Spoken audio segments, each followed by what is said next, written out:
What's happening, everybody? It's your big homie Doe checking in one time for the one time. Back with another episode of Donuts with Doe.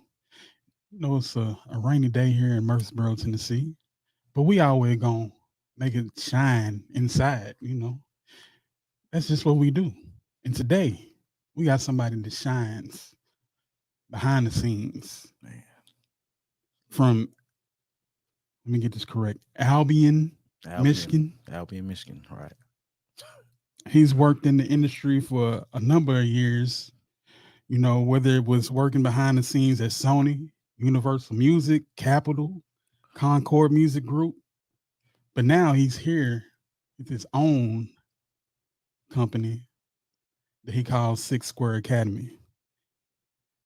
And this guy that I'm talking about, y'all probably know him if you've been in the Nashville music scene. We're talking about Jay Lawrence. Give it up for Jay Lawrence. I know we don't have, we don't have a live audience, but still, y'all give it up while we on this live stream. Appreciate it, boss. Appreciate it. Man, so what's going on, Jay? Man, how you Man, been? How you been hey, living? hey, man. I'm so happy to see you in the space, and watching you grind over the years, and I appreciate you, taking time out your busy schedule to talk to little me. And ain't no little folks around here. Everybody's important, bro. And the whole podcast is about people that work behind the scenes, and you can't get no more behind the scenes than Jay Lawrence with all the stuff that you've Oh my done.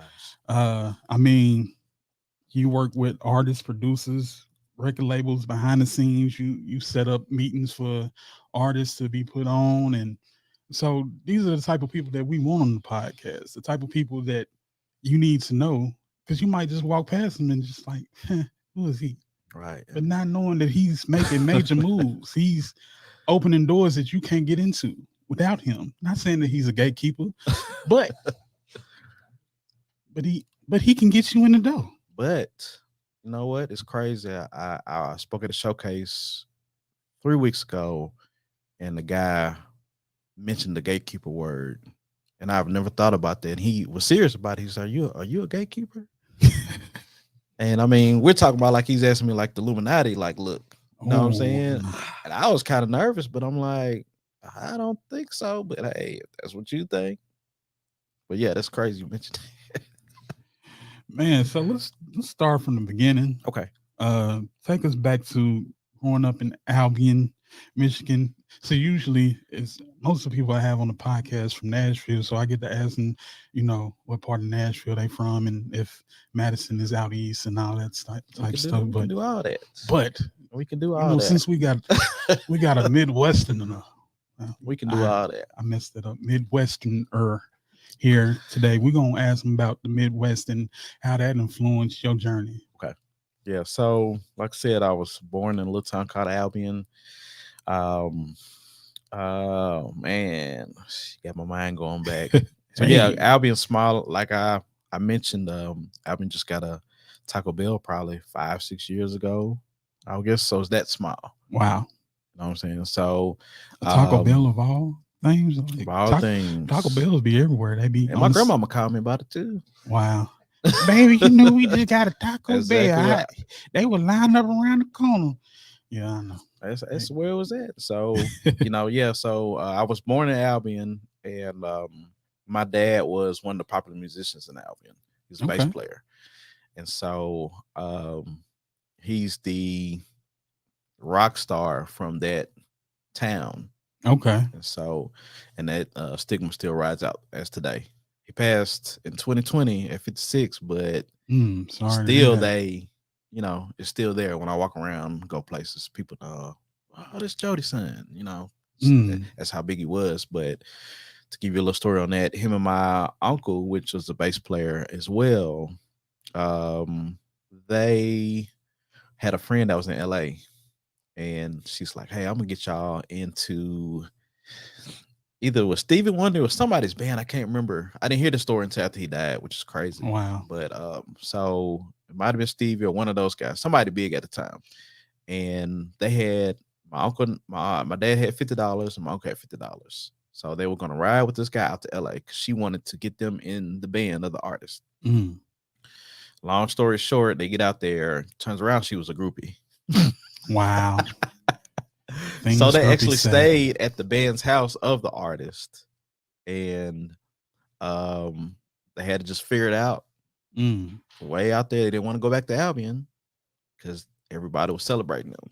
right. So my dad stayed. My uncle ended up going to Atlanta, and so my dad went into the funk lane, which Okay. he did. If you go back and look at some of the old Soul Train when they actually had musicians on the stage, my dad was the bass player on a lot of those Oh recordings. wow. Yeah, and so Okay. my uncle went to Atlanta, and he went into the hip hop and R&B. So a lot of those old Manny Fresh bass lines, that's my uncle Tony. Oh wow. Yeah. Wow. So Okay. Y'all see, look, this is why we have people like this on this yeah, it's podcast. crazy, We huh? getting gems Yeah. just right now.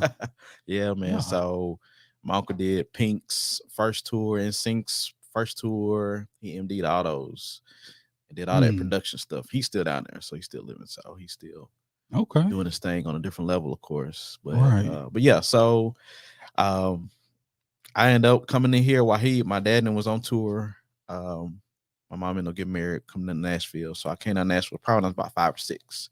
So I Okay. can So still have those okay. So conversations. you So I really was, just yeah. you So I just was, really a Nashvillean. yeah. Oh Really. yeah, yeah. Okay. I'm Okay. Nashville to the heart, man. Okay.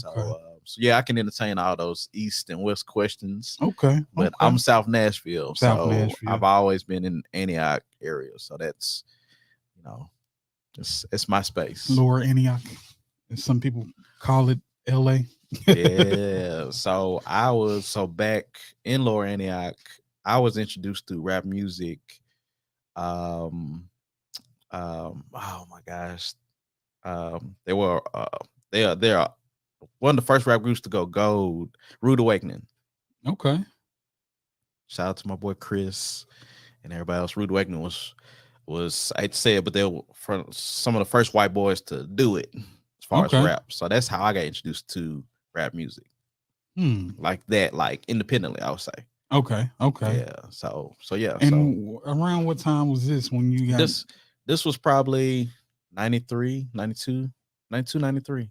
Okay. You know what I'm saying? I was raised on the R&B, pop, Michael Jackson, Shaka Khan. That's all my mom played in the house. That's all I knew before I moved to Nashville. So Okay.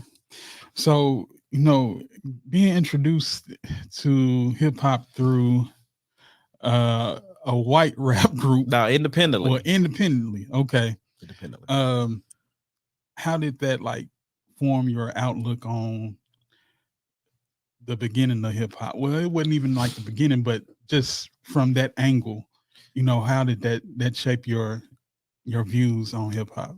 I mean, that to me told me anybody can put together music because prior to that, I knew, you know, all the urban stuff, but I had never seen it in that form in my face. It was always on TV at that Right, point. And so I seen these guys like really get to it. I mean, it went gold, and back then it was SoundScan. You right, know what I mean? So and we didn't know what that meant, but so they were the group that I seen independently that sparked my mind. Like, man, these are regular people. All these people I'm seeing on TV are actually they were like this at one point. right, So right, that's what, kind of opened my eyes on that piece. Because at the time, I'm a drummer naturally. That's how I maneuvered in the business as a kid. I was a drummer playing for different groups and stuff like that. And then I happened to get wind of their CD and in Lower Antioch. Back then, let's just be real about it. It was a lot of um, Confederate flags on trucks and all that. I mean, we're in high school watching all this. You know what I mean? right, right, It was right. different, back then. So, and It wasn't the melting pot that it is now. right, no, Antioch wasn't that. Antioch was kind of, well, I was here. I got here in 2002, Okay. so it was still a little bit, Yeah. but they was moving on now. You had the Hispanic people taking over Nolensville Road. Exactly. And then Exactly. eventually Yeah. we came out there. Yeah. So Oh yeah, yeah. I Yeah. understand. But yeah, so that's what gave me the idea of independency and really seeing it in my face. And from there, had you already been working in the industry as far as uh, playing drums for different groups, or Yeah. So at that point, I was drumming between church and playing for different people outside of church, and but that was my introduction to the independent scene. And like I said, it's probably 92, 93. I think they came out, and that put me up on obviously the Haystacks and all of them, Pistol and all those people kind of bled into all that. And I'm like, man, this is crazy. Like, all these people are really out here selling out shows at these, different spots. And so yeah, that was my introduction to that side of the game. so when you started drumming for different groups, was this in high school, middle school? Yeah, When did that start for you? middle school. Well, I had been playing since I was 8, but at that point, it's when I started really, people started calling and saying, "Hey, can you play for us?" And start getting to that thing. Okay. And around the time, like, what was the hip hop scene in Nashville as far as um, I know you mentioned Pistol, you mentioned Rude Awakening. So what else was popping back then in those days? And parties. Um, Obviously, I was only old enough to get into the teen clubs, but being that I knew some of those people, I was able to see, how they were maneuvering studio sessions and things like that. But um, to me, that was a great time. I didn't really understand it wholly, but the vibe was crazy.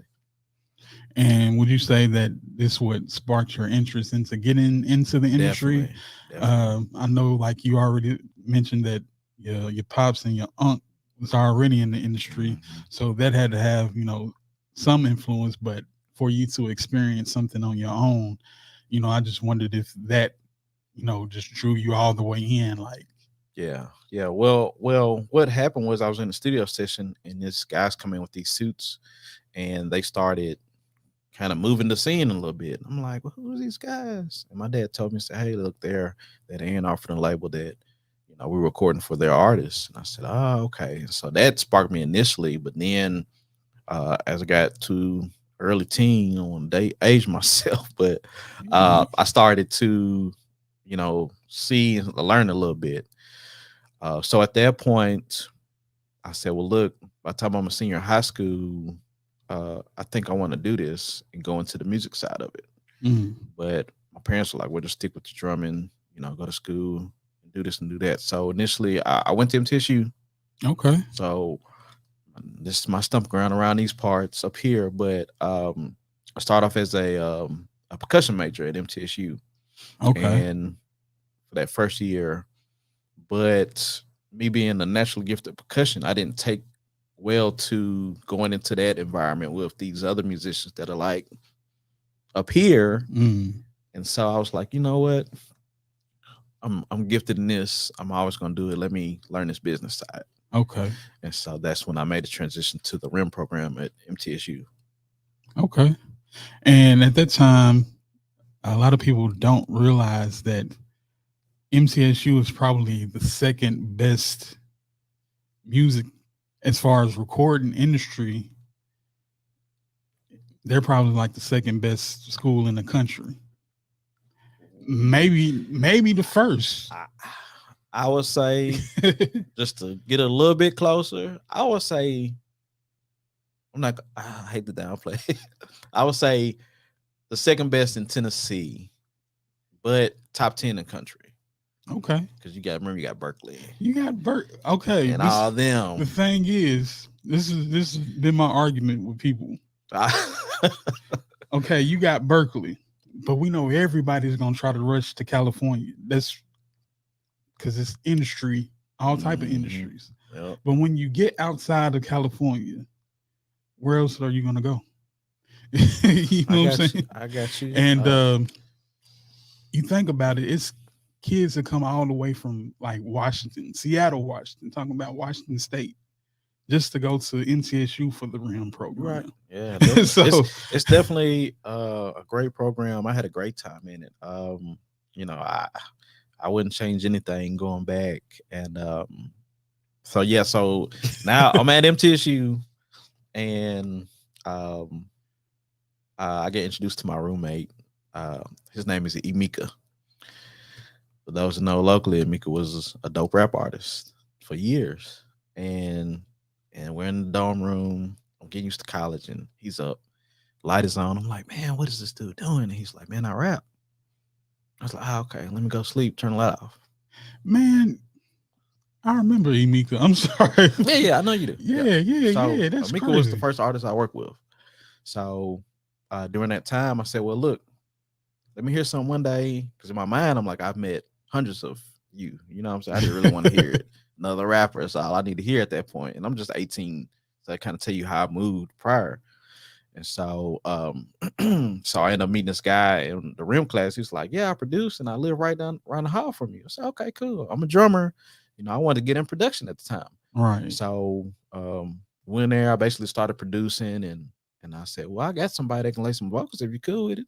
So I went down, got a mic. I said, man, take one on paper, let me hear something. And I made a track and he blessed it. And so um which is crazy. That's what his name means Yeah. in I think he's Nigerian. Nigerian. Yeah, Yeah. that's what his name means, Amika. So yeah, so it just went from there. And then a friend of mine that was in the dorm heard what we was doing. He's like, hey, look, I want you to come out to Memphis.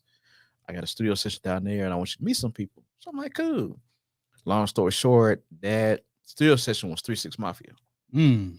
Okay. And it was Crunchy and all them there. And I helped a lot of them do their publishing paperwork.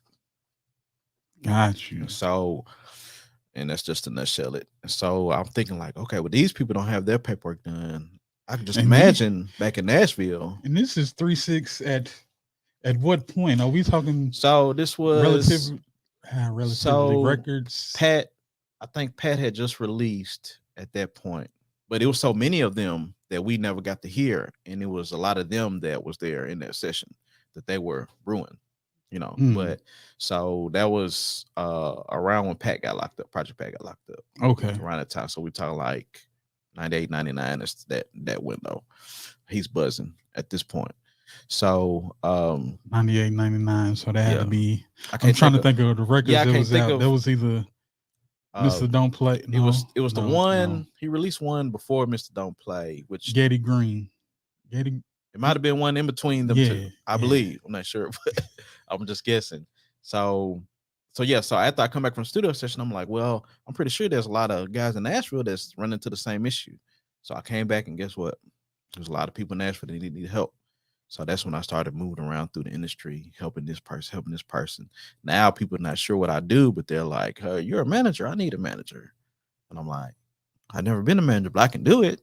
You know what I'm saying? So then I come back to Amika and he's starting to kind of do some things. So I'm like, well, let's get in the studio and work on some songs. And he starts recording. So that's when I became manager of what people knew. So Okay. And from there, you obviously started managing Emika. Um, and so was that your introduction or your way into the industry as far as uh, independent. independently? Yeah. So And how were you able to maneuver at that time? um man, I was using instincts a lot back then. Um, I knew a lot of basics, but back then it was that point where you could go to showcases or go to seminars and you can hand your CD to people and build off the CD. Right. So even back then, like I remember me and Amika going to a seminar and we met Bobby Dash, which is Dame Dash's little brother. He was the head A&R at Rockefeller at the time. So we was able to just walk up to him and put the CD in the player and put on headsets and listen to the records like right there. And so that was that time, you know. And so there we just started building, and you know he did a lot of great things and during that time, but I mean we were still limited on information, and even though I was still in school at the time and transitioning to the point where I was working at Sony as well. So but yeah, so I got my worst and bad experiences, and I hate to say it, but he was kind of like my scapegoat, but he was Your guinea pig, the yeah, testing. yeah, he Yes. was kind of like my test, and we did well through the little test. I would say, not where we wanted to be at, but everything happens for a reason. Right. So And you mentioned that you worked at Sony. So how mhm. did that get set up for you? Was that through an internship or Right. So I was one of those people like I didn't really like school. Like most people not gonna tell you they like school anyways. right? But my thinking was, my aunt said, "Well, I want you to look at college from a standpoint of networking as well. So you're not going to be in one place with that many people too many times in your life. Right. So use that to your advantage."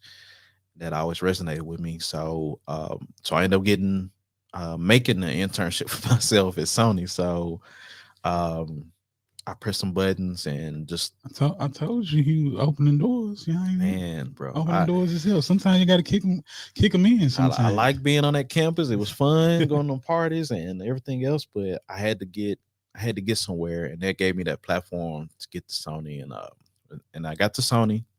Uh, so I moved to Texas, and I worked in distribution. Of Mm, course, distribution back then was the CDs, physical. right? So yeah, I got to moving in that space, and um, you know, it, it was a lot, but um, that was that time in the industry.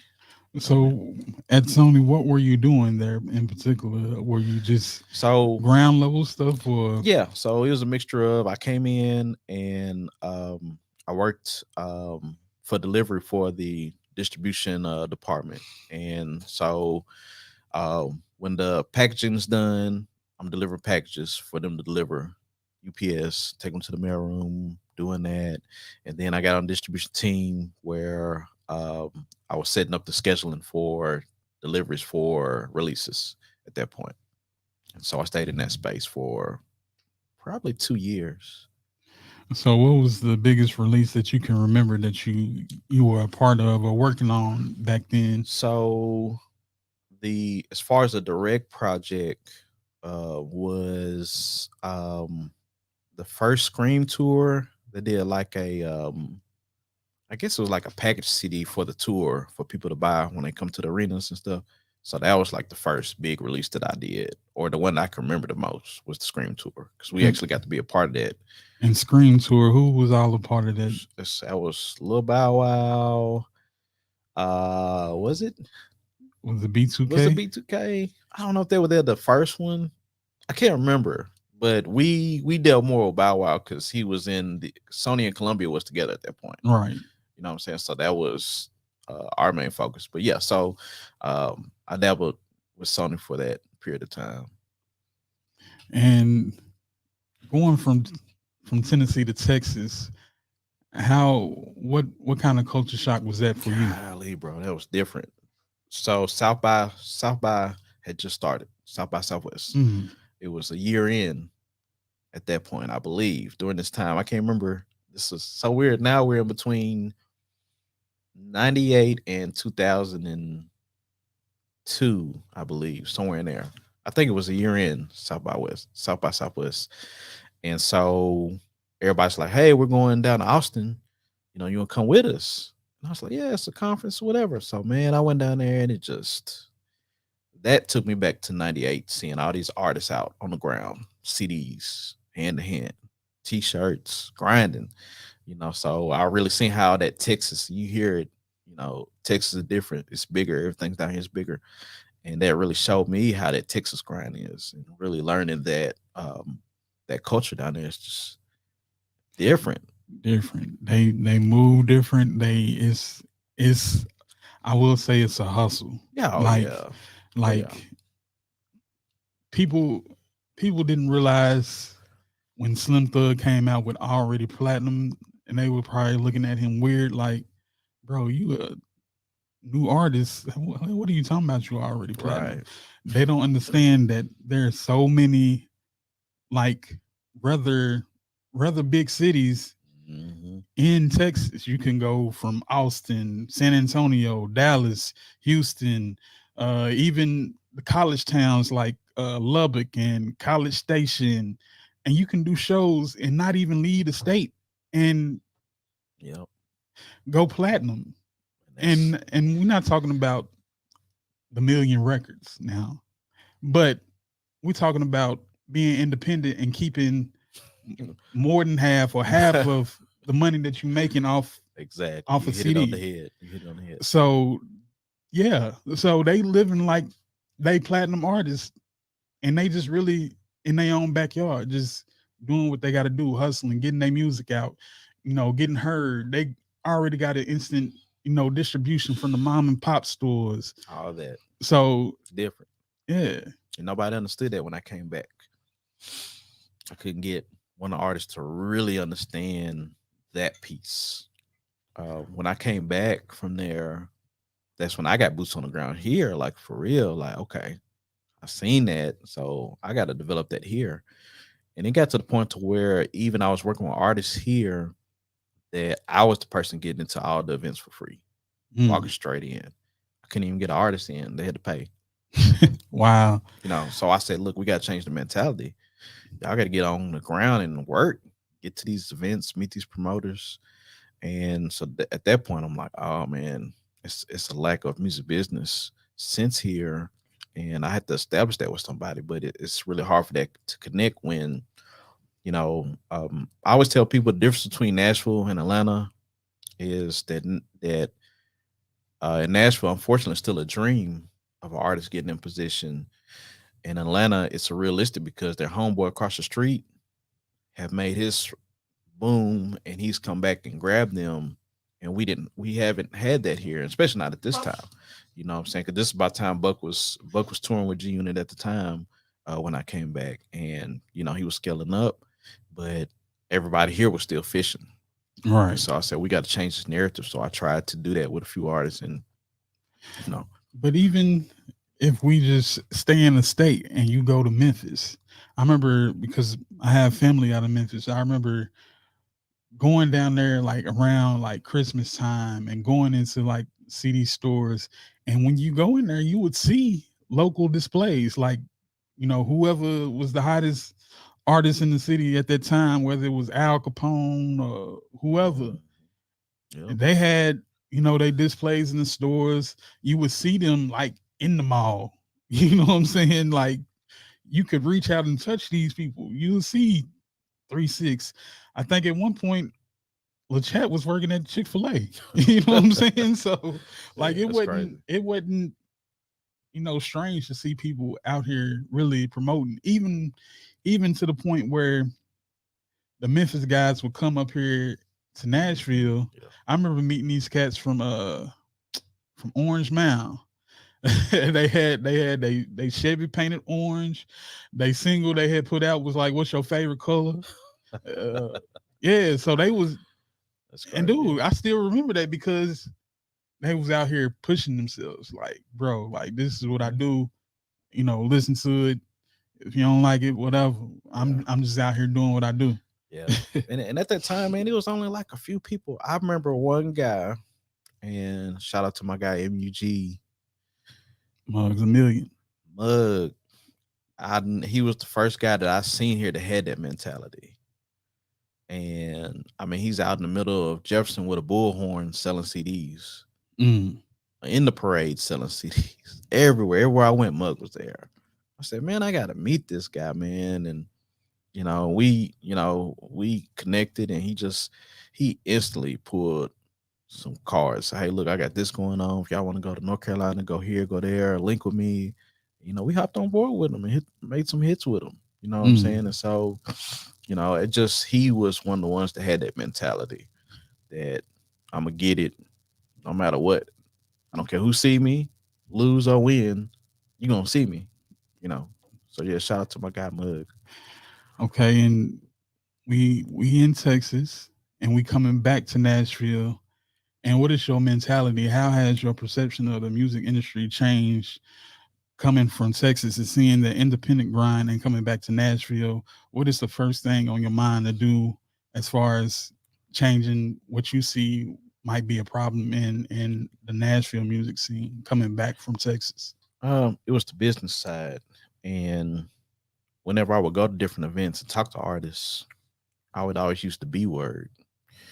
The B word is Brandon. Mm. This was 2001, 2002. I'm talking about Brandon back then.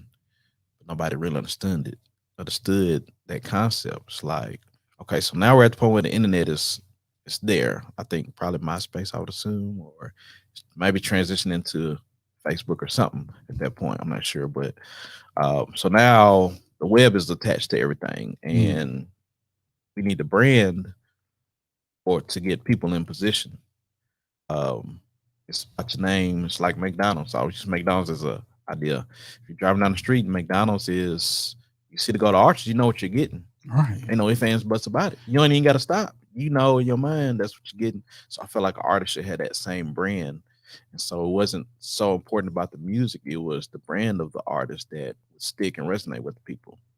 So that's what my mentality was and what they use different. But they use branding with merch, stuff like that. And when a lot of artists here really in the merch like that, a lot of the artists that were moving wasn't putting out merch. So that's what changed the mentality right there of getting into that. So you come back home, and who are some of the first people that you started working with? Where were you Hmm. working? Oh my Uh, goodness, man! I don't want to leave nobody out, but I'm gonna try. Um, while I was working with Mika, I met a dope artist named B. Howard. Um, and he was to me dope personality, um, lyric, song structure, picking tracks. So I worked with him. I worked with him in the Mika for a while. We had a whole little team of people, and we traveled and did some things. So directly with B. Howard.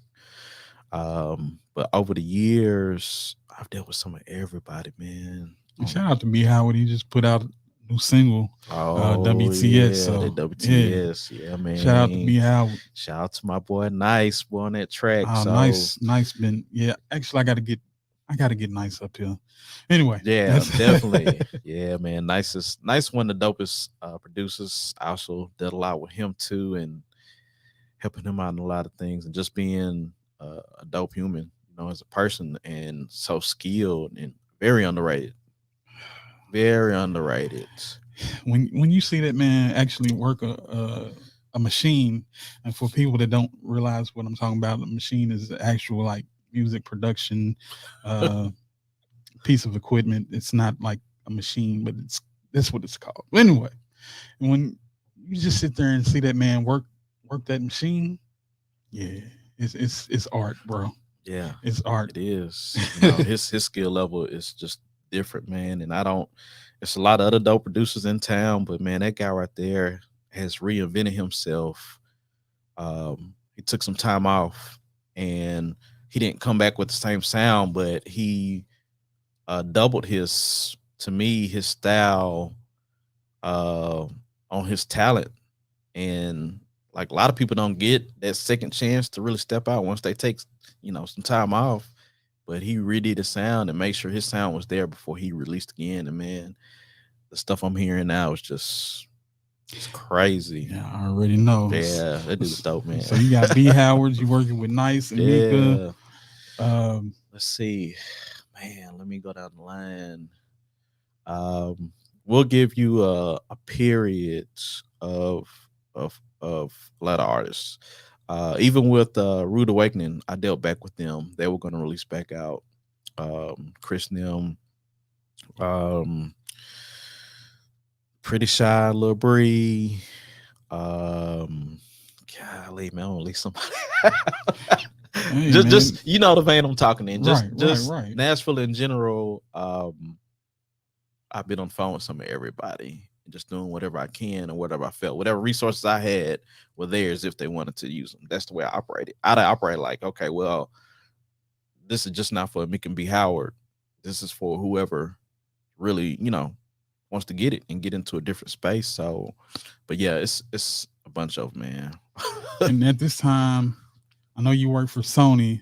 You interned there, and when you came back to Nashville, where are you at now? What? So the internet hit, and well, I'm sorry. So when I left Sony, I came back and I started at Universal. I Okay, started on the publishing side, and I had to get what I can get because obviously Sony was an internship, and I had the experience, but I didn't. That's how they looked at it. So I started working on the publishing side. So I started doing general day to day things, and whether it was making coffee for somebody, just wherever I can get in at, because I knew I need to be in that space to really filter the artist through there if their door is open. And so I went through there and worked with them. And at the same time, I'm really out here independent, like hitting everything because I'm hungry at this point. And um, so I worked on the publishing side and learned it, and then was able to move to the recording side, and that's where I started dealing with the A&R structure of really learning what that's like. Because I always wanted to be A&R, but that never presented itself. And I want to stop you right there because I want people I want people to get a full understanding of what a A&R Okay, is and what okay. they do. I was about to say that. So So, yeah. so can you give us a little detail Okay. about what a A&R's job is? I know, Of but course. Yeah. for the general public, because there's a lot of people that want this information and And I get it. I understand it. So A&R, when I was growing up, A&R would be the person that would develop the artist. They would sign the artist, develop, create whatever it was that that label wanted that artist to be, and wanted to put them in spaces that they couldn't. They taught them how to talk, interview, everything. So when you come in, yeah, you're talented, but we need to teach you how to talk, interview properly. So when I got in position to be in that realm, the internet had hit. So at this point, they're wanting the artist to come in. So now you're in the point where you're off, and ringtones was the thing at this time. Soldier Boy, all that was going on. So that's where we at right now. So now I'm telling artists, okay, look, we need to get these pre-production setups at the crib before we hit the studio, because we need to be thoroughly recording, because it's a lot of outlets. We need ringtones, and you're speaking about all those things. So at that point, the A&R started to change, where to me it changed to the DJ. mm, So whenever the DJ has a record in the streets, they can make those calls, and the A&Rs come at that point. So that's when that changed. And so at that point, A&R is just a liaison between the hot artist, not the bubbling artist, the hot artist, to get to the label at that point. When I moved into that space.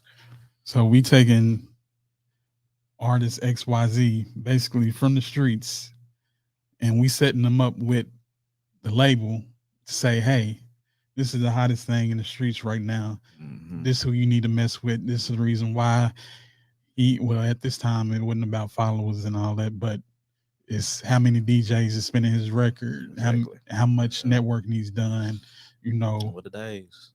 shows he done packed out. Hmm. So, you know, get into a little bit of that. Like you said, it transitioned. Yeah. So, Yeah. um, how did you adapt to that transition with you being just, I'll say a company man? Yeah. You know what I'm You saying? can say that. I would say this at that point.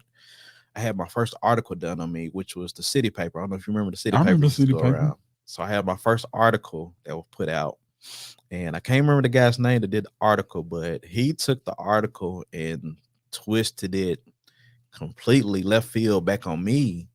He had initially interviewed me for why do I think the artists aren't being able to get onto the radio here, which would be 101, and I think 1067 was here at the All time. right, the Blaze. I Yeah, think that's what it was exactly. called. Yeah, shout out to my man Taz. I'm still good friends with him to this day. But so that's what the interview was about in the paper. And when the paper come out, it was about me directly. I'm like, wow, he spun this back on me. And so I was kind of mad because we were battling with trying to get songs on radio at that point. Because remember, I'm boots on the ground. All right. I'm at Universal. I'm using all the relationships I can to try to get into that, get in with Cumulus and all these people. But so then it spun back on me. So now people are coming directly to me, and I'm like, well, dang, this is crazy. So now I get my foot in as a businessman because people know me now. So they know my face, know everything, and so now I'm like, okay, well, I need to use this, and that's when I started grabbing more artists because people were calling at that point, and so now I'm working with these artists, getting my skills tight, learning the business more, because now I got the platform and the resources at Universal at my disposal, and um, it just kind of bled from there where I'm really engaging with Nashville as a whole, linking with Gennaro and all the people at the SCAs and just doing whatever was going on. I was there. I was in the mix. People knew me, and I was like, okay, well, this is it. This is where I need to be at. And so at this point, I know the artists don't know the business, and so at this point, I'm trying to structure something where I can teach them about the business and use this platform that I was given through the city paper. And so, so yeah, so at that point, I become a entity, and I felt like I wanted to develop as many artists as I could that I felt like that was dope around town. So And at this time, you still dealing with B. Howard. Who? still, What artists do you have? B Howard is with me. Nice was on the transition, so I put in Nice for a minute to retransition him on some things, and try to help him get back in pocket. And um, I think that's where we was at this point. Man, this is good. This is like therapy. Hey, I can't lie. Like, man, these are good times just going through my head. So at this point, B Howard's still there. I transitioned to a girl named Finesse. I remember Finesse. Yeah. So Shout out to Finesse. I met Finesse. Oh, I forgot. So I told you I was gonna forget somebody. At this point, I met Juice and Yellow Boy, which we talked about Yellow Yeah. at that time. So I have Mika, B Howard, Finesse, and Juice and Yellow Boy at this time, I believe. And beginning stage of Juice and Yellow. And I actually met Nice through Juice and Yellow, actually, which is crazy. And I introduced Nice to B Howard and them Mm, from our relationship there, okay. because everybody, I felt like everybody just had to have this, you know what I'm saying? And so, so yeah, so that's kind of how that timeline. And I skipped them out on that, and I knew that was gonna happen. But so yeah, so I got all them. So now with Finesse being a female artist, I was able to use my branding, and she bought into it. She like Ah, fully bought into it. Didn't ask no questions. I Said, Jay, hustle squad. exactly. That Yeah. that was created from that. So I said, look, we need a brand and we need you to run with it. Finesse understood the business side and she understood the artist side. And I'm like, I'm in heaven. I'm like, man, like this is what I've been looking for to work with. She understood it. A lot of times when I work with artists at that point, I was like, we need funding, gotta have money. So with her, she was already structured. She had a artist account. She still worked, but had an artist account. She said, hey, look, this is how I funnel my money here. This is what I put in every week. And I'm like, it's things like that this Oh. simple. You know what I'm saying? Like that's business. And so when me and her linked, it was over. We can run the city. We finna run it. And she had a good run, ran probably about a year or two, maybe three, like strong, and using that brand, the IHS, that was the brand that needed to be pushed and people bought into it. I've seen people walk around with the shirt still to this day from time to time. Right, You know what I'm right, saying? Which is right. crazy. And so shout out to my girl Finesse. So I had a good time. And so then working with her, I used a lot of those relationships for the other people. So that made me stronger in that capacity. So at this point, I'm just kind of building up and got solid relationships. And so, but I used Sir Swift had a bowling I remember party every that. week, I remember that. and so I approached Swift and I said, "Well, look," I said, "Finesse has a degree in communications and radio." I said, "Let's have her host, and that takes some load off you, where you can just spin and coordinate the party weekly. Let her host, and let's see where it goes." But in the back of my mind, I'm like, if Finesse gets hold this mic, we're gonna perform every single she drop, and we're gonna get her locked in. And at this point, the bowling alley was taking off. Every Titan would be there every Sunday after the game. Right. Everybody was coming through that. Lindell White and all them at that time, and they were hearing our records. And now we got access. Now we got a couple hundred people weekly that we're introducing her to.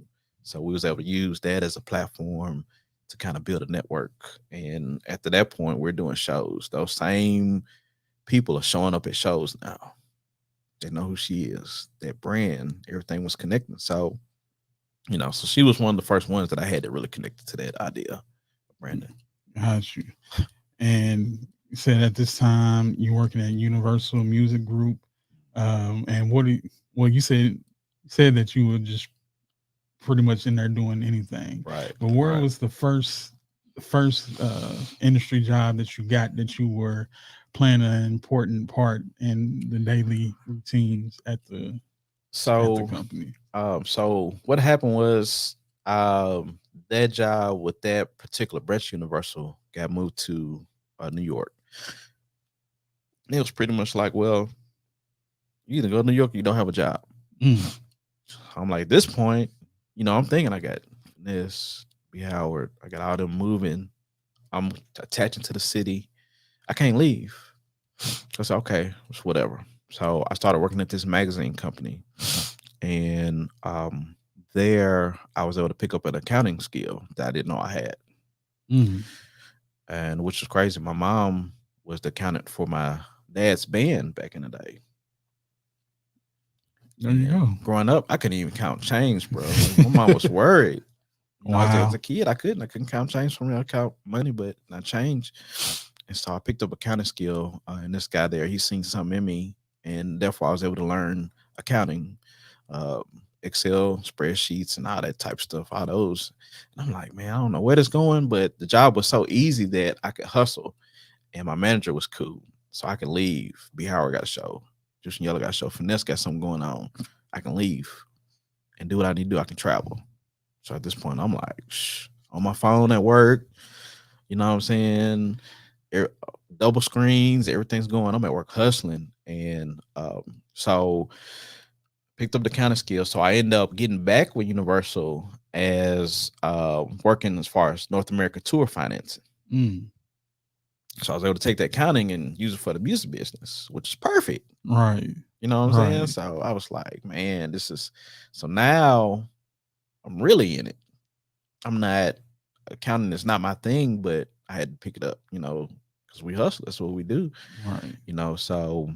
So now I'm in the game. Now any artist that's on tour in North America, I'm seeing all financials come through. If their van breaks down, or if we book a session and the session is paid for, I'm locked in. You know what I'm saying? But I'm still able to do everything independently and still kind of keep some relationships going and doing some things. Now, who are the big artists on Universal at this time that you probably dealt with or seen, come through Um, your screen at e- work? Everybody, Cash Money, of course, Cash Money been on Universal forever. So, Yeah, yeah. Our tour bus done broke down. We out here in Phoenix, Arizona.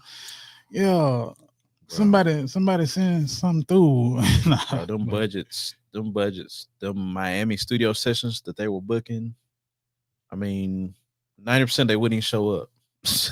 oh wow. You know what I'm saying? So, that was kind of stuff that we were dealing with. The team I was on, it was probably 10 of us on the North America team. So yeah. So at that point, I was I was in it, and but in my mind, I'm like, I need to get back to. I got to work with artists like directly. Like this is cool. I'm learning a lot and budgeting as far as music goes. And at this point, I'm seeing, like I said, the internet had hit a few years prior. So now we're getting into we were already at downloads. Now we're start talking about streaming. So I got to see that piece of it now. Mm, And I'm like, okay, well, it's different. I don't know who's calculating these numbers, who decides how, how much is one stream, who's deciding all this. right. And obviously, on the independent side, it's different. We come from a mindset of CDs in the streets. So how are we gonna hustle this streaming? So that's at that point. That's when that B word that you use gets pushed to the max. Exactly. Uh, because Mhm. I'm gonna tell y'all, as an artist, yeah, I'm going back to being an artist right now.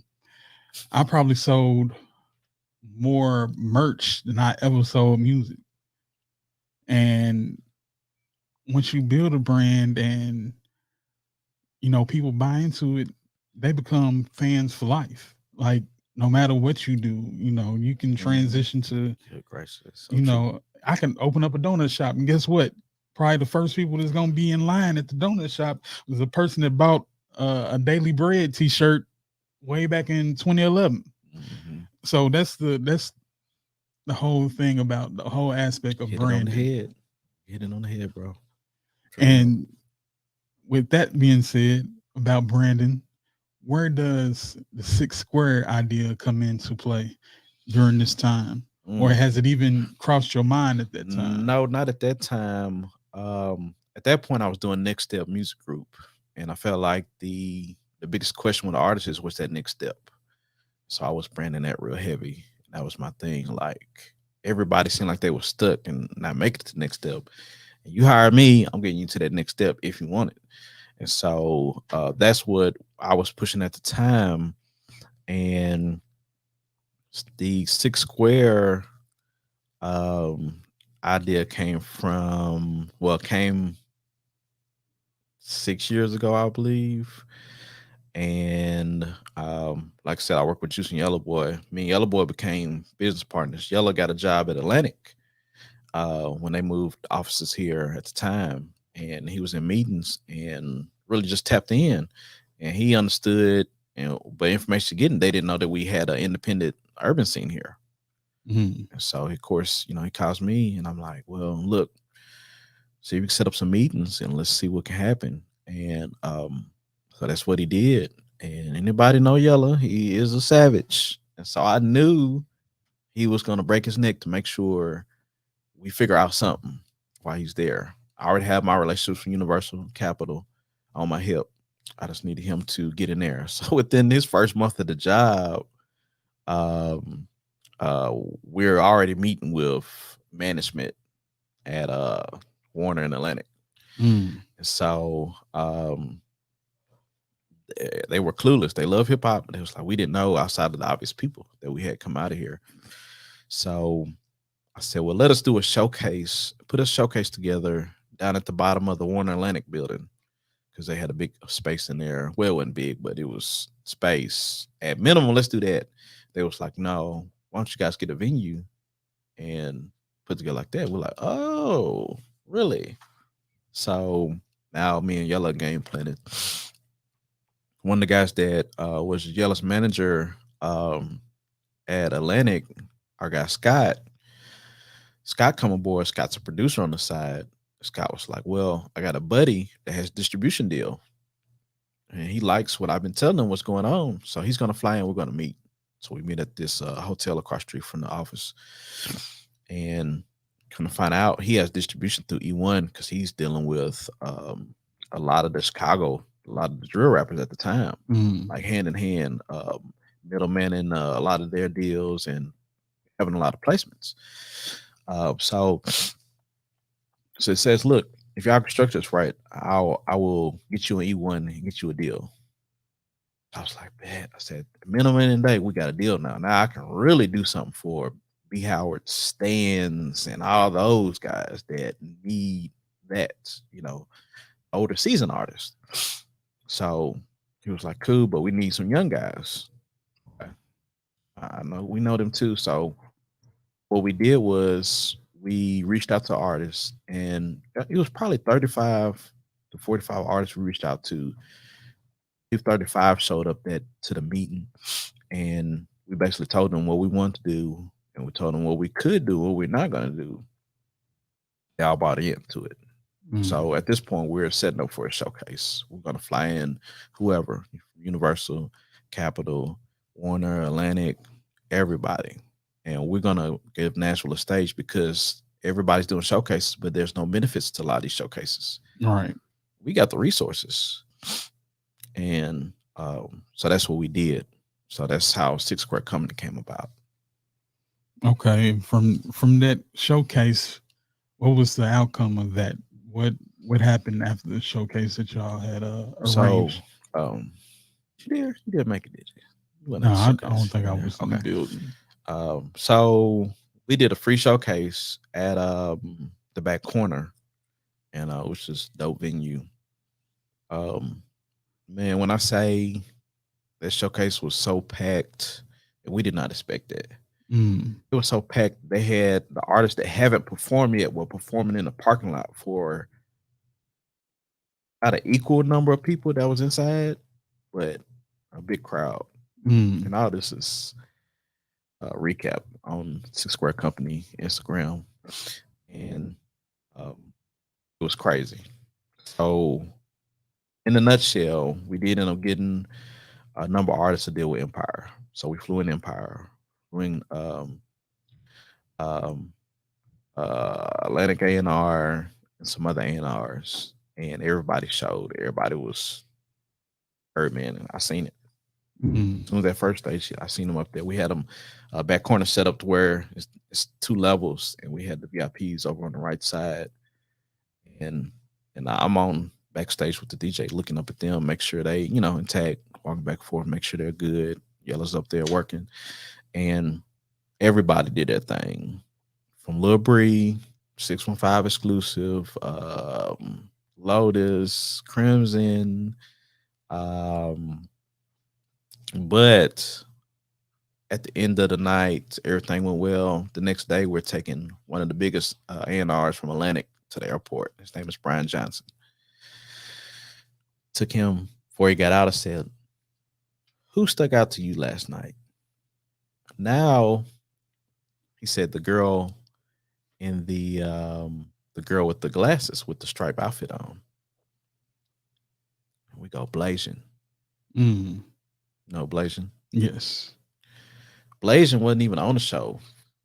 She featured on in within Lil Breeze or Two Live Breeze set that night, and she had one record. Never performed on stage for. He did his three songs and introduced her. She came out. We had that on footage too, which is crazy. And I reverted back because I didn't know who she was myself. We didn't know. We just trusted Bree. Right. You know, Bree had couches on stage, trees, and I mean, he put a whole show on. Girls sitting on the couches, and so at that point, we're like, "Hey, call Blazing," like, "Hey, Bree, what's her number?" And we automatically, start working that play. So, like I said, we ended up getting a few deals with Empire, and putting them in position, which was great, man. It was a great time. Especially the Blazing where she was then till now. It's just like night and day. And she's Right. dope. I love Blazing, and she's dope. Just dope as a female, dope as a person. And so yeah. So that's the Six Word Company provided that outlet, and we did. We kept doing shows, and we were invited. We started connecting with the upper echelon of. We felt like Nashville. We don't get on close to Music Row. I mean, close to Broadway to do shows like that often. So for us to get Cannery Row to do our second show there was big too, to be able to put our artists. And at that point, we have No Limit coming in, just random people coming in now, people we're not even inviting. Mm. Because once you start, how the industry goes, people are going to start talking. And so we had a lot of people show up to that showcase. And on that showcase, we had um, um, one of the dope artists that I really enjoy. Um, and man, I just went blank on his name too. But dang, How you gonna be a fan and I can't even know, remember his man. name? I just Wow, Jay. and I'm gonna tell you Come his on, name in a minute. Jay. I'm gonna tell you his name in a minute because I dealt with so many people during that time, man. Like I said, we had over 50 artists, I bro, that we got you. was trying to put in, and so but yeah, so we was able to move into space and break into some doors that hadn't been open for urban. It's what we started seeing what was happening. And so we ended up having a board and everything before we did the next showcase. So the board would make sure we had the dopest artists. And we met some people like hidden in Vanderbilt and Belmont that we didn't know nothing about. That Mm. had, decent followings, but greater music and performed at the Rites of Springs and all kind of little places that we didn't know that artists existed. And so they really opened our eyes to a lot of things. And so yeah, so that's kind of the space we were in, and we was going through the motions at that point. Atlantic and Warner it's communication now. Now I'm working, but I have to limit mine because Right. we It's got competition, you know what I'm saying? So, things get um kind of hairy when you start working in that space. And so thin line. yeah, it's a real thin line in how that goes. So but yeah, so that's that time. But that's what we felt like our giving back to Nashville was. And now as Six Square has went from Six Square Company to Six Square Academy. What was that transition? What made you move into the space that you are in now? And can you break down what the academy part that's been added to Six Square is? Yeah. So with the Six Square Company, like I said, we offered distribution deals to the artist as a backup to if anything were to happen with anybody that we brought in as far as the labels. And in that communication, the business side leaked through all these meetings that we were having with these dope artists. Nobody really understood the terminology.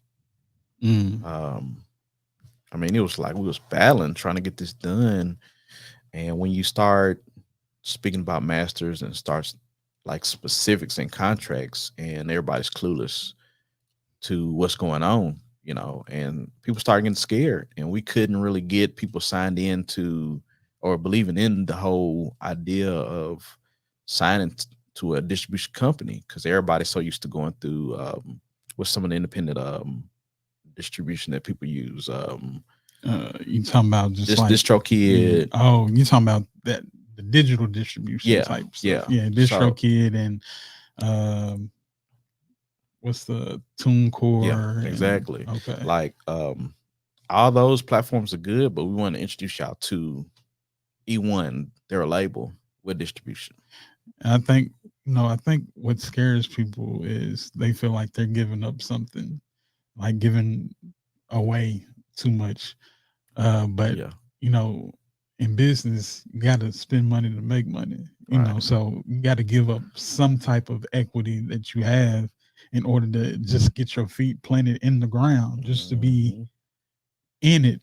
And then once you do what you do, that's when you come back and restructure whatever you have. Is Right. you know, contracts are always meant to be broken. That's what what I've heard. Oh, that So is so true. Yeah, and you're right. And so, we battle with that, trying to explaining them the business end of things. And so it was hard to get people in because they're like, hey, we can go distro kid and this and that. And then at the time, you have not United Masters that is coming up too, that is starting to say, hey, we're not taking masters. So we was like, okay. So at this point we're our hands are tucked behind our back, and so we shut everything down. It's like cold turkey. Shut everything down. So I had to rethink like what could we do. Over the years we tried to entertain a few different things, nothing really paying out like we wanted to. So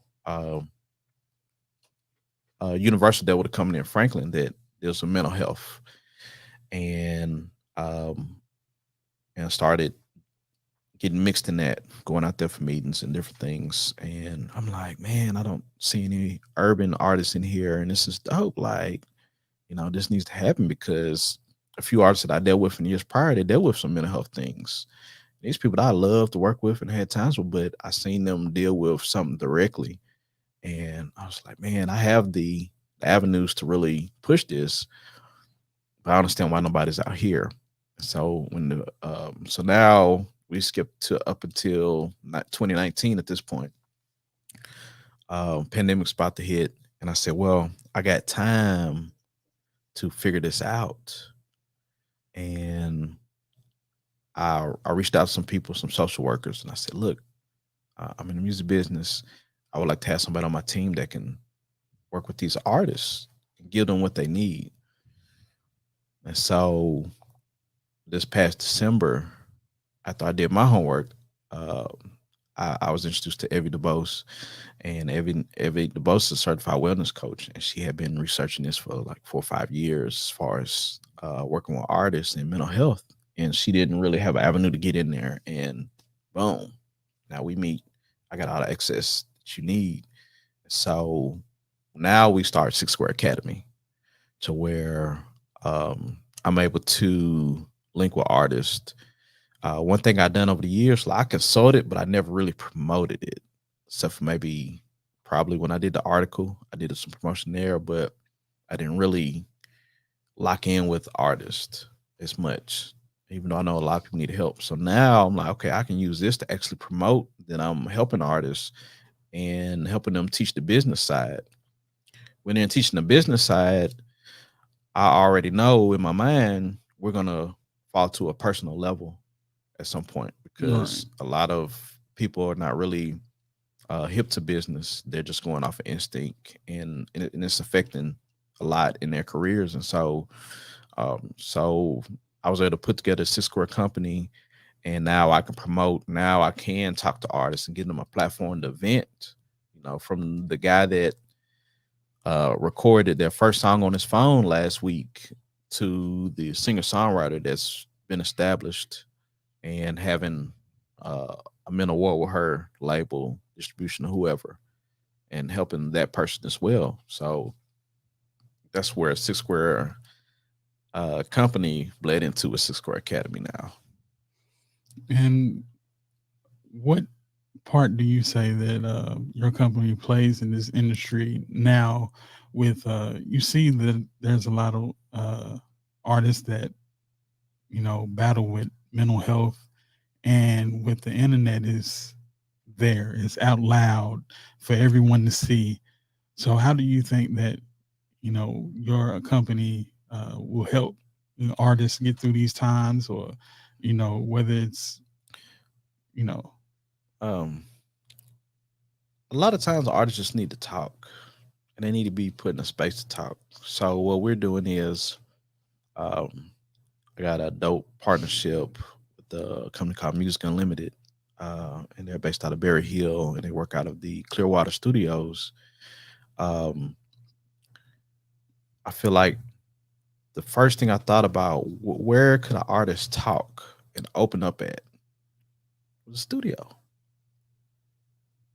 I'm like, why would I put an artist in a clear room in an office setting, and I put them in a studio where they're used to letting loose of what's going on up here in that mic?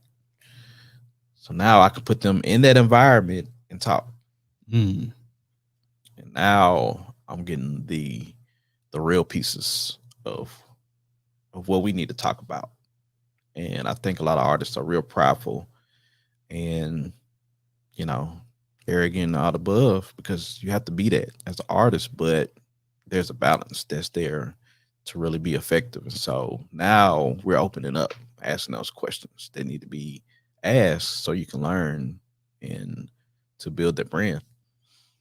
I think now with artists like J. Cole, um, Wale, even Kendrick Lamar, you're seeing people deal with their everyday life in their records. Not saying that back in the day that we didn't, but it was more bravado, braggadocious Right. type thing. Yeah. Um, I'm not gonna let you see what's really in my heart. You know what I'm saying? I'm gonna keep that hidden and give you this hard edge. I think a lot of artists now are developing their soft skills, and you're hearing more healing through the records. Even with a recent release from JID, he has a record on there called Cody Blue 31, He is dope. and I feel like more artists are opening up through the music. So, do you feel like that this is something that could actually be revolutionary as far as dealing with mental health in the music industry? Yeah, I believe so, man. I just think, people have to really be honest and attack. Because I think over the years, when I grew up in the business, it was all about perception. And I used to preach that to all my artists. We have to look like we're doing something to get into spaces. And, as much as I preached that, and they followed suit with that and believed in it to an extent. But what that did was, back then, that put them in weird spaces because that wasn't them. Dressed a certain way, carrying yourself a certain way. And and I've actually apologized to all of them, but that's how we was taught, coming up. Fake it till you make it, All right. if you will. So I I know one artist that I can speak on is a Lil Bree, or Two Life Bree now. Um, I worked on one project with him where we had to create a character, and he jumped in and ran with it. And this whole time I know that's not Lil Bree. I've been on it too long, but this is what I was taught in the industry. And so we got to create that facet of, this dope idea of this guy wearing the fur and got all these women. And it's tough to fit into those if that's not really you. So I feel now, even with him now, that's what you're seeing to Labrie, that's actually him. And now it's connecting. Right. You're hitting your button, he's on Netflix. He's doing this, he's doing that. That's him. And I love it. And so I think this could be a thing. You know, B. Howard sent me a dope record last week, and he's real vulnerable in that. And I've known B for a long time, and the record is so dope. To me, one of the doper records he had was Brown Liquor Music. That's the one that really put him in range to do some things that he did. And I think this song is the equivalent of that, but in a real vulnerable stage to be that with people. And so I think it could be a thing. I hope it is, but with a lot of street records now, a lot of people are with that being so popular. I still think people are gonna hold in a pocket some, because they got to sell records. Of course. With what you have now, you established with Six Square Academy. What's next for Six Square Academy? Are you bringing in more artists? More? Are you bringing in more specialists, whether it be psychiatrists or just counselors? What are you doing moving forward with the company? Moving forward, I'm just really trying to structure um, to be stronger because um, when I first started promoting this, I got a call from an artist that was laying in a mental health facility in Franklin Mm, from the bed of the mental health hospital. And that right there changed everything for me. I said, this is crazy. This is deeper than what I even thought. So at that point, I said, man, I got to be structured a certain way, even if something small as a female artist. When you start going over into that lane, talking to them, you don't know what they deal with. We have an idea female artists deal with certain things that male artists don't deal with. And I said, you know what? I need somebody on my team that can be there for that female artist to really um, understand that piece. right. So we're going to continue to build and make sure every artist uh, get um, current information because music business changes month to month. A lot of it just changes fast. And what's dope about this for me is that I could be able to stay current in what's going on because I don't know what they're dealing with. Right. And so it's helped me stay sharp. I'm learning from them in the same process. So, my generation is a lot different from what they deal with now as far as music goes. And so I'm current, I'm learning this. Even we're talking about ASCAP BMI, they're the way they're doing things now. I haven't dealt with them in years, but now I know this is going on, that's going on. So yeah, so I that's where we're going to is be able to set up a structure where we can really truly support an artist. Now, as far as outside of that, honestly, I'm not sure. Um, but I'm here for it at the end of the day. As long as we can consistently support artists and we know if an artist that we work with gets offered a contract or whatever advertising deal, whatever, we know we've talked in the business. And this will be a continuous open line, even though after they graduate. Right. It's going to be continuous communication because we're here to support them. So I just, we're building a team and getting stronger, building board members and all the above since it's nonprofit. So Got you. Man, before we get up out of here, I got a segment on here I call Half a Dozen. And today's sponsor, I'm going to call them the sponsor. Let me get back on the mic. I'm sorry. I'm trying to grab these donuts.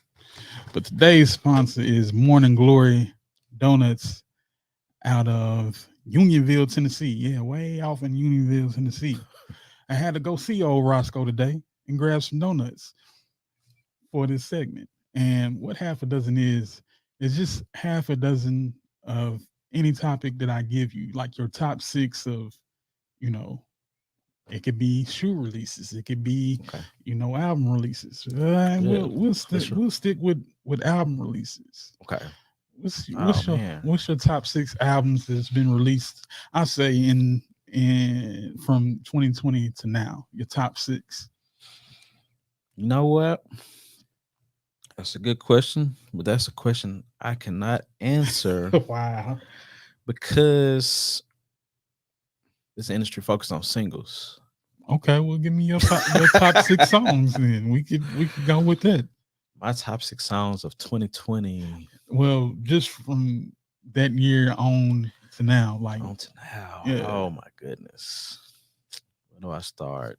Um, I'll just put you in some veins of some artists. To me, over the pandemic, Kendrick had a dope year. Um, with singles that he dropped.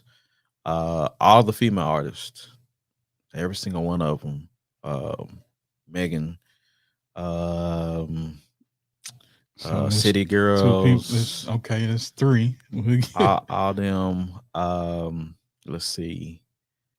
Um, actually, um, whenever we'll talk about moments too, Jay-Z moments. Okay. Those first he's dropped in the last 2 years on whatever project have changed the thinking of guys like yourself that's lyrical, and spoke some things. So he's had some moments. Um, rest in peace to Young Dolph, man. So we'll just go with moments. We'll say Yeah, yeah, moments since yeah. I can, 2020. I can, I can do singles, but I feel like there are moments that push the culture forward in the last 2 years, especially with the pandemic hitting us sitting at home streaming whatever it's being released. So Young Dolph brought some moments, and I really think he was heading to the upper echelon of the business with the next project that he was working on. So, who else? Actually, you know what? I'm really big on R&B. Okay. I'm big on R&B. Like I love hip hop and rap, but I listen to R&B more than anything. So I'm like Summer Walker, um, um, Pink Sweats. Dude, don't get me started with pink sweats. I was like, I feel like I was one of the first people to be on pink sweats. Like I even got like threads on Oh my yeah. Instagram with me and him going back and forth. Like, yeah, when you come to Nashville, I'll let you. Yeah, pink. Hey, hey, like he All that, cold. bro. Yeah, Yeah, all that. So, feel you like a know, fanboy out here. I'm sorry. Go yeah. I ahead. mean, it's dopeness, man. And a lot of these newer artists that have came across my table. Um, I want to mention my local guys too. You got Tim Gent, Okay. dope. Who else? Two Live Breathe, dope. Um, B Howard, Stan. Um, man, I go on and on. You got Liquid and them out here doing anything. Um, there's a lot of dopeness locally, man. I love the local scene. Oh man, I love it, and that's where my passion is. That local scene, man. It's just helping these guys um, get into that, get in that space as much as they will allow me to push them forward. What I'm saying? So Got you. Man, well, it's been a pleasure getting to know who Jay man, Lawrence is from the this beginning, from this has been Albion, this has been a Michigan, blessing. Yeah. and to now with the Six Square Academy. Now, can you tell us where we can find you at? Online and your online presence, and Okay. Sure. You can follow me personally on Instagram, the J Lawrence, THE J Lawrence. And you can follow Six Square Academy at Six Square Academy. that's the Uh, number six. yeah, I'm sorry, the number six in the Square and Academy. You can also follow Six Square Company because we still maneuver some things on that as well. So the number six Square Company or Six Square CO, I'm sorry, on Instagram as well and on Facebook. So yeah. So Anybody you want to shout out before we get out of here? man, shout out to all my independent artists out here getting it. Everybody in the academy that's locked in with me. So many dope artists. Man, let's lock in. Let's put on for the city. This is why I do it. I had a lot of artists from outside of the city reach out.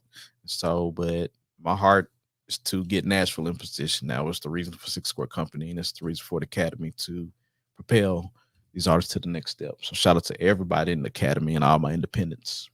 Yes, sir. And that's been another episode of Donuts with Doe. Thank you, Jay, for coming through and telling us about Six Square Academy. You can find us at Donuts with Doe on Instagram and at Donuts with Doe on Twitter and on Facebook. You can follow the Spread the Positive Network on Twitter and not Twitter, but on Instagram at Spread the Positive. And if you take a picture of this here QR code in the background, you'll be able to pull up all the information you need. And again, it's been another episode of Donuts with Doe. Another great guest on the pod. Man, And, enjoyed it. and we out.